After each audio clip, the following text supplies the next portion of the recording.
donné corps et âme. J'ai fait tous les petits commerces que je pouvais faire pour garder sa maman. J'ai vendu du carburant. Beaucoup le savent ici au Carrefour. Certains hommes même étaient étonnés de me voir porter les bidons de carburant parce que je ne voulais pas que la nourriture manque à la maison. Quand la police est acharnée contre moi par rapport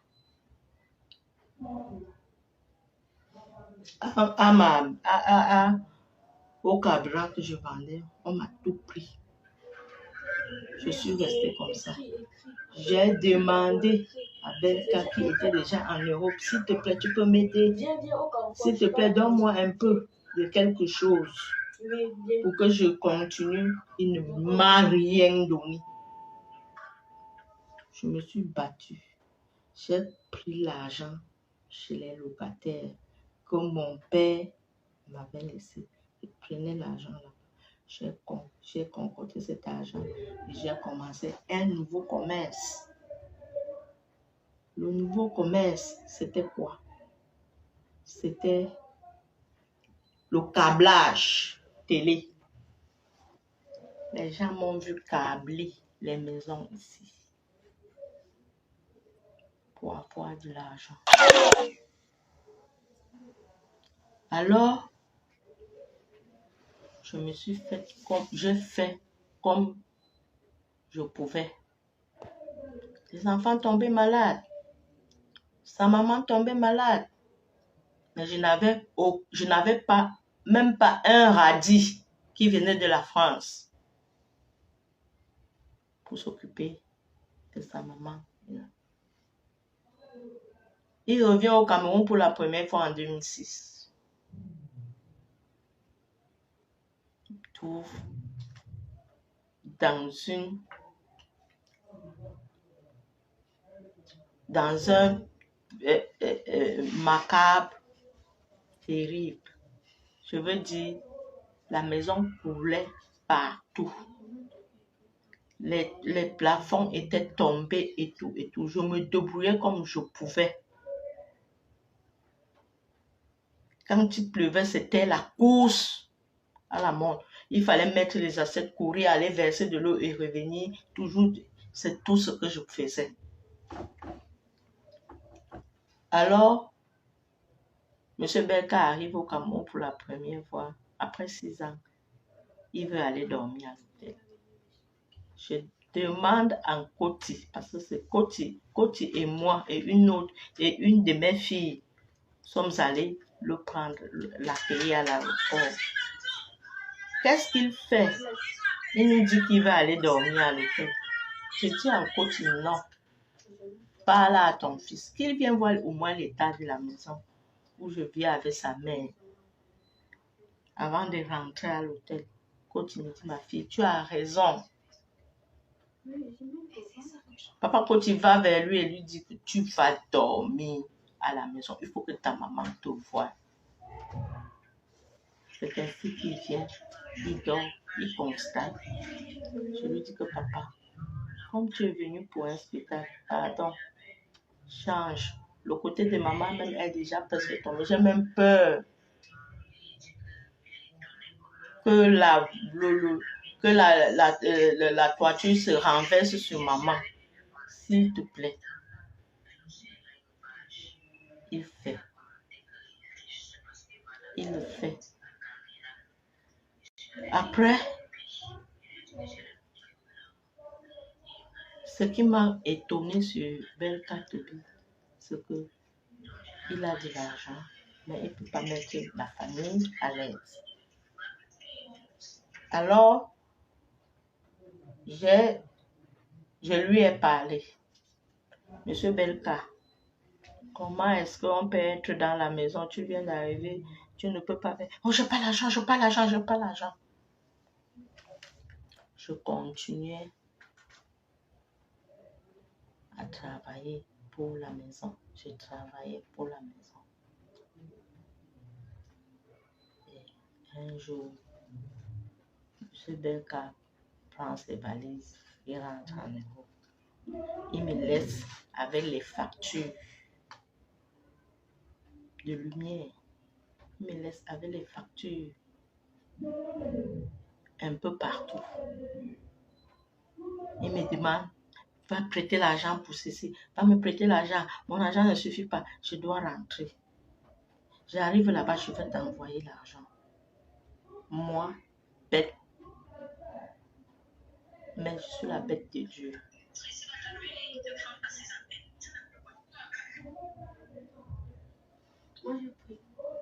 Alors, dès que il s'envole, monsieur ne me rembourse pas. Il me laisse avec les factures de 90 000 électricité. Il s'en va comme ça. Nous avons même engagé le processus d'avoir de l'eau. Que l'eau coule dans les robinets aussi chez nous. Monsieur Belka a commencé. Il m'a abandonné avec. Je me suis battue. J'ai mis de l'eau à la maison. Après ça, le câblage demandait beaucoup d'argent. Parce qu'il fallait qu'on voulait reconnaître le travail de câbleur. Il fallait faire en ONG. On est venu me demander 1 million. J'ai dit à Toby de midi, oh, je n'ai pas l'argent. Autre chose là, les gros montants, je n'ai pas l'argent. J'ai baissé les bras. Mais j'ai trouvé une dame qui m'avait proposé d'aller vendre, d'aller faire la cuisine dans son restaurant à Bonanjo. Je vais là-bas parce que je ne peux pas, avec les enfants, je ne peux pas rester sans rien faire. Je vais à Bonanjo, je commence mon boulot là-bas. 3 semaines plus tard, il se rend compte que je travaille pour une dame. Je fais la cuisine pour une dame dans son restaurant. Il me demande, pourquoi tu fais ça? On te paye combien? Je lui dis, pour le moment, c'est un début. Elle m'a dit 50 000, mais avec le temps, ça va rentrer. Et c'est dans ce restaurant que je rencontre un sous-préfet parce qu'il adulait mes mains. On échangeait tout le temps. Sa fille, Tracy, vient à la maison. Sortant de chez son homme, on la maltraitait là-bas. Alors, je prends sur moi, je lui dis, laisse l'enfant ici. Cherchons à la mettre. Et on ne mettait pas, l'enfant là n'allait pas à l'école. Je lui dis, je vais récupérer l'enfant. L'enfant va rester avec moi.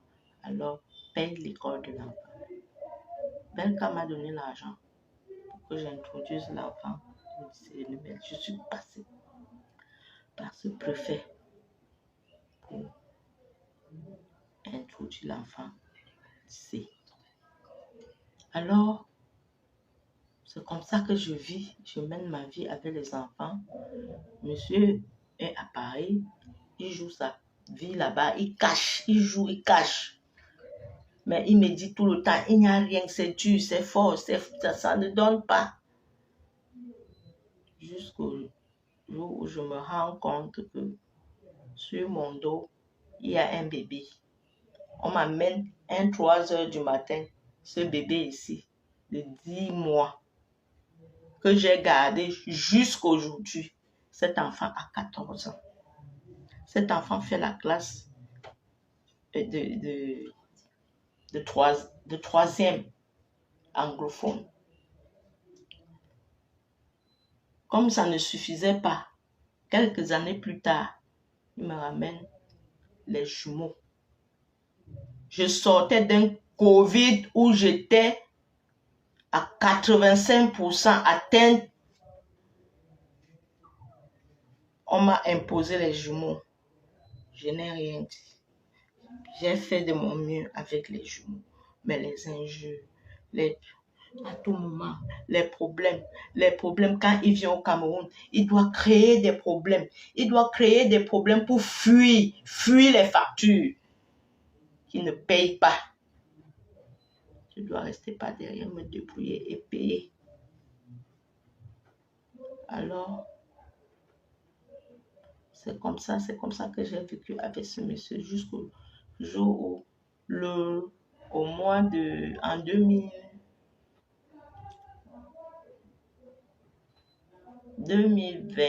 fin d'année 2024, ma fille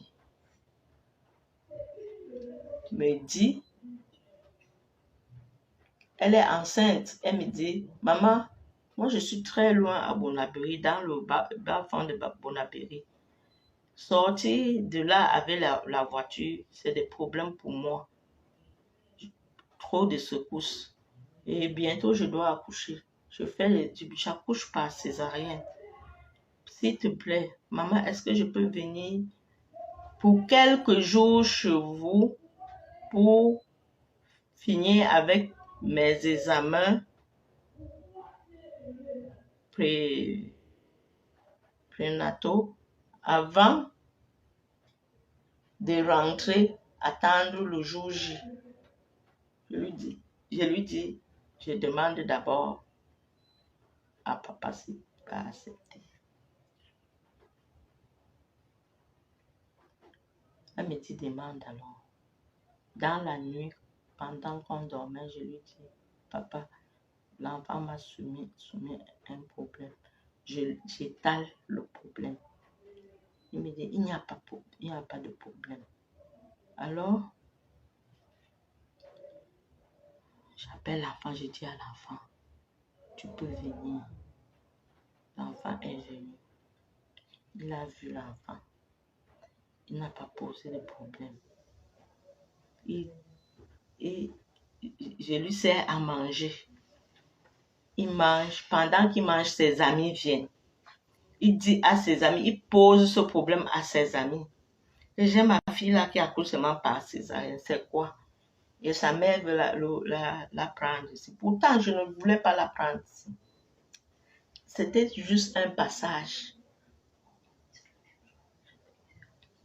Elle était là juste pour accoucher. Elle était là juste pour venir faire ses examens. Elle devait rencontrer les médecins qu'on lui avait demandé de rencontrer avant la césarienne, c'est-à-dire la sage-femme et l'anesthésiste. Alors, après j'entends M. Belka me dire, la fille là ne va pas rester ici, hein. Je ne veux pas les bouddhas chez moi. Je ne veux pas les bouddhas chez moi. Mon maître qui m'a tenu à l'école primaire vient de me dire que elle peut mourir chez moi. Elle peut mourir chez moi. Je ne veux pas. Je ne veux pas. Il faut qu'elle parte. Hein? Mon maître est un mystique. C'est un mystique. Et il voit des choses. Il m'a dit de ne pas accepter, de la chasser. Il faut qu'elle parte. On a chassé mon enfant à 1h du matin, étant à terre, qui veut préparer sa césarienne. C'est là où tout se gâte entre lui et moi. Je ne suis pas d'accord. Je lui fais connaître mon mécontentement. C'est là où je commence à recevoir des bastonnades qui ne disent pas son nom. Il m'a arrêté, il m'a coincé dans une chaise en m'arrêtant au cou. Alors, n'eût été la présence de ma fille qui allait appeler sa tante, puisque sa tante est notre voisine. Elle a couru, elle est venue. Ce jour, M. Belka a maudit ma fille, soulevé même la robe sur elle et l'a maudit. Parce que l'enfant est parti appeler sa tante et lui a dit que papa, ce que tu es en train de faire, c'est pas bien. Pourquoi tu joues la violence? Tout le temps, violence. Papa, je suis né dans la violence et je ne veux pas ça. À partir de ce jour-là, Berka Tobi a refusé de ne plus manger ma nourriture. Moi, étant une femme, je suis chrétienne. Je demande, je fais le pas. Je fais le pas. Je vais vers lui, je lui dis que papa, enterrons la hache de guerre. Il me dit non, non, non, il ne veut plus. Il ne veut pas, il ne veut pas. Alors je l'ai laissé. Je suis restée. Je suis encore revenue. J'ai fait 3 fois le pas. Il n'a pas voulu. Le 4 janvier 2026, c'est alors là où j'ai tout eu. Il a apporté les gros bras dans la maison. Vous aurez des vidéos, vous verrez une petite vidéo que l'enfant a pu prendre. Et elle a été lynchée après. On a violé son intimité. Elle fait appel à son papa, elle dit à son père qu'on est en train de violer. Son père dit qu'il faut qu'on te fasse ça pour que ta mère ait la honte de sa vie. On viole l'intimité de ma fille devant moi. Pendant qu'on est aussi en train de me battre. Je vous rappelle que je suis diabétique. Je suis hypertendue. J'ai un début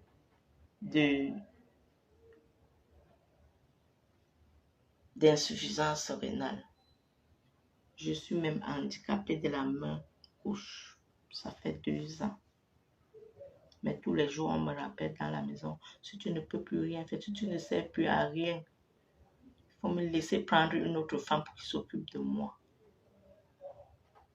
Mais on ne peut pas s'occuper de moi. On n'a plus mon temps. Vous connaissez comment les médicaments de diabète sont. Vous connaissez comment les médicaments de cœur, parce que j'ai même mal au cœur. Je n'ai même pas seulement l'hypertension. J'ai mal. Je ne sais pas. J'ai très mal au cœur. Mais le monsieur me malmène, m'humilie, me chosifie devant ses maîtresses, devant ses copines.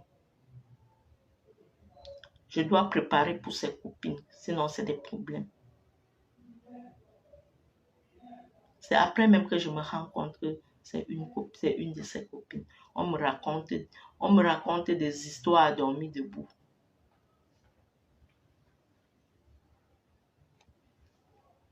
Alors,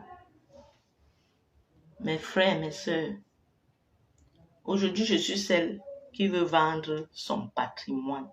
Or, c'est moi qui ai construit ce patrimoine. Berka Tobi n'avait rien. Berka Tobi n'avait pas les moyens de le faire. Il m'a dit, maman, s'il te plaît, vends la maison que ton père t'a laissée. On mélange l'argent, on construit la maison, après on va se marier.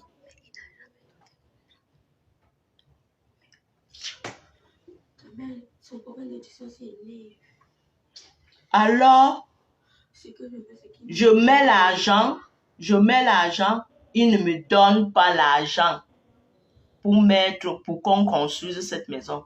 Aujourd'hui, il est en train de me mettre dehors. Il dit que je veux vendre son patrimoine. Qu'il apporte les gens à qui j'ai proposé son patrimoine pour vendre, les témoins, les causeries que j'ai eues avec ces gens-là, qui ressortent ça, que j'ai voulu vendre ce patrimoine. Moi, la seule chose que j'ai dite à M. Berka, c'est que si tu veux plus de moi, tu me dédommages. Je pars. Je ne suis pas là pour faire la guerre. J'ai eu des enfants avec toi. C'est vrai, j'ai fait un seul enfant, mais j'ai eu des enfants que tu m'as apportés et que j'ai élevés avec tout l'amour.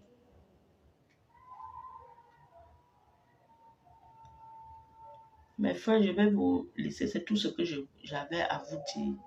J'ai fait ma part. Alors, je lui demande de me dédommager. 27 ans, ce n'est pas 27 jours, ni 27 mois qui me remettent tout. Moi, j'ai des médicaments lourds que je prends. Ils ne s'occupent pas de moi.